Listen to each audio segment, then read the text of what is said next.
Hey there, fellow seekers of wisdom. Today we're diving into a timeless philosophy that's not only going to boost your self-worth, but also make you irresistible to others. That's right, we're talking about how to make him or her realize your value, Stoicism edition.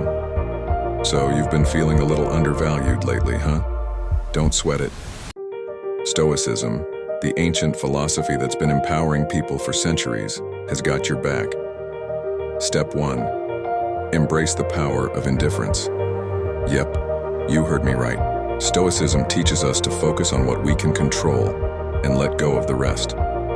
When you stop seeking validation from others, you become a magnet for admiration. Step 2. Cultivate your inner fortress. Practice gratitude, nurture your relationships, and invest in personal growth. When you're solid on the inside, nothing can shake you. Step 3. Lead by example. Let your actions speak volumes. Show the world your worth through your integrity, resilience, and unwavering determination. And there you have it, folks. With a dash of Stoic wisdom and a sprinkle of self-love, you'll have them realizing your value in no time.